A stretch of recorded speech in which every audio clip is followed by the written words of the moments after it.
गेले काही वर्षात अनेक तथाकथित बाबा, गुरु, आध्यात्मिक नेते धार्मिकतेच्या मुखवट्या आडून जनतेची फसवणूक करताना सापडले। जसं की आसाराम बापू, राम रहीम, नित्यानंद महाराज, जे आज तुरुंगाची हवा खात आहेत। पण आता या यादीत सामील झालंय आणखी एक नाव।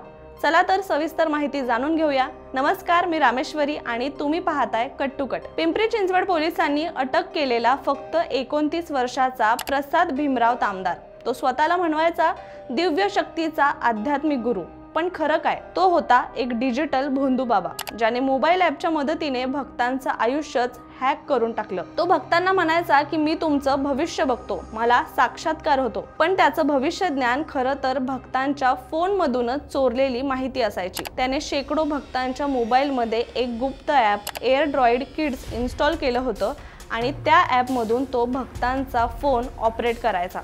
तुम्ही कुठे जाता, कोणाशी बोलता, काय मेसेज करता, सगळं बाबा लाईव्ह बघायचा। या भोंदू बाबाचे म्हणजेच प्रसाद तामदारचे व्हिडिओ सोशल मीडियावर याआधी सुद्धा चांगलेच व्हायरल झाले होते।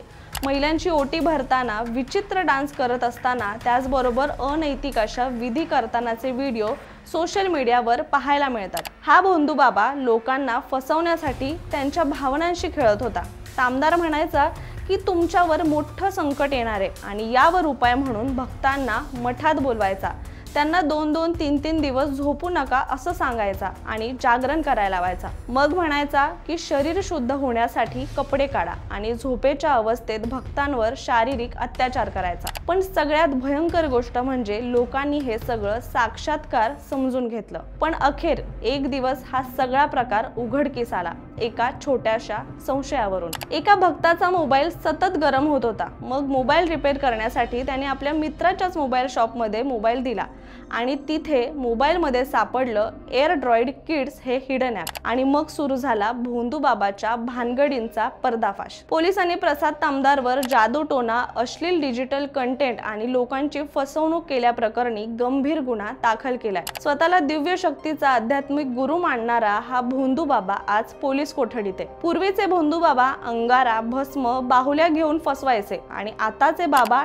टेक्नॉलॉजीचा, तंत्रज्ञानाचा वापर करतायत। पण कमाल वाटते त्या लोकांची की एवढी शिकली सवरलेली IT प्रोफेशनल्स, डॉक्टर, इंजिनियर्स लोक कशी काय भोंदू बाबाच्या जाळ्यात अडकतात। खरं तर लोक जोपर्यंत अंधश्रद्धेमध्ये आपलं सोल्युशन शोधायला जातील तोपर्यंत प्रसाद तामदार सारखे भोंदू बाबा हे तयार होतच राहतील। तुम्हाला या प्रकरणाबद्दल काय वाटतं, आम्हाला कमेंट करून नक्की सांगा।